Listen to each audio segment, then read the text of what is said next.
To Bangladesh, which will hold parliamentary elections on Sunday. Opposition and rights groups say the vote can be neither free nor fair, and they accuse the current government of carrying out a brutal crackdown, arbitrarily jailing thousands of opposition party leaders and activists.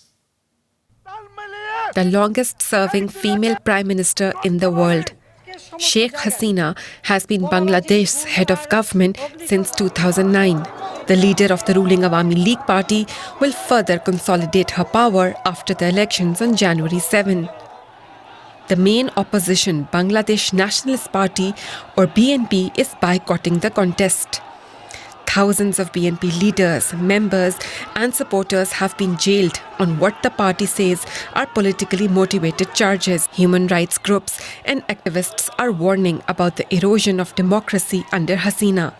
But the powerful Prime Minister is undeterred. One reason is influential neighbour, India. The fastest growing economy in the region, India holds considerable political and diplomatic clout over Dhaka. In the past couple of years, our relationship on all important matters has grown stronger. Today, Bangladesh is India's biggest development partner. Modi also sees Bangladesh as a business ally and important for its security, especially to contain the threat of terrorism in its northeastern states. India says security deteriorated there when the BNP was in charge. Another powerful partner is China. It is heavily investing in infrastructure and defense projects in Bangladesh. Dhaka's hunger for development is helping China expand its footprint in the Indo-Pacific. A goal Russia is pursuing too. It is investing in energy projects. Russian president spoke during the inauguration of a Russian-backed nuclear power plant. Bangladesh is our tested ally and partner. Our relations are built on the basis of mutual respect, equality, and benefits. China, Russia, and India have largely stayed silent on European and US criticism, especially from the American administration over Hasina's human rights record. The US State Department announced visa restrictions in September on anyone undermining the electoral process in Bangladesh. With regional powers on its side, Sheikh Hasina is shrugging off any criticism of how she is handling things at home. Let's look at this with Michael Kugelman, who is the South Asia expert and Deputy Director of the Asia Programme at the Wilson Center in Washington, D.C. Welcome to DW. So how much credibility will Sunday's elections have if they're being boycotted by the main opposition party? Well, let's be clear. Whenever the top opposition party in an election is not participating in the election, you can't say it's a credible election.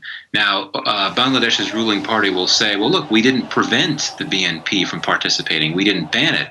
And that's true, but, we need to understand the conditions that contributed to the BNP decision not to run. Essentially a fear that the election would not be credible and that it would be rigged. And not to mention, in the last few weeks, as your report noted before, the BNP had been hit hard, very hard, by crackdowns. And I'll say this, that the BNP boycott really helps the Awami League, not just because it will most certainly win, but now you can't really accuse the Awami League of rigging the election. If the Awami League were to win 95% of the vote, you can't accuse it of stealing votes if it's essentially running against itself. Right. So what does this tell us then about the state of Bangladesh's democracy? I would argue that the election is a pivotal test for democracy in Bangladesh. The last two national elections in 2014 and especially 2018 were viewed by many in the international community as not free and fair. And I think that if this third consecutive election, if a third consecutive election is judged in that way as well, with the Awami League coming back again for a fourth term, fourth term, then that could mean that many outside Bangladesh in particular, and also inside the country, will view the country as something that's approximating a one-party state. And I also think that there are key implications for some Western countries, especially the U.S., which may well decide to review their future relations with a government in Bangladesh that they believe has not held free and fair elections. And we'll take the US example. What does the US have that Bangladesh wants? Why should Bangladesh care what the US says? Well, I mean, Bangladesh must recognize, and does recognize, that the U.S. is a top trade partner. It's the top destination for Bangladesh's garment exports, as well as Bangladesh's exports on the whole. So I think that the trade relationship is very important for Bangladesh, a country that's enjoyed significant levels of economic growth, and including under the Sheikh Hasina administration. So I think that the commercial partnership is enough to make Bangladesh recognize how important the relationship was with the U.S., but not important enough to prompt Bangladesh to actually heed the pressure that's come from the U.S. government over the last year or so for a free and fair election. I think that pressure from the U.S. has had very limited success. And so how might Russia and or China fill any gap left by the US?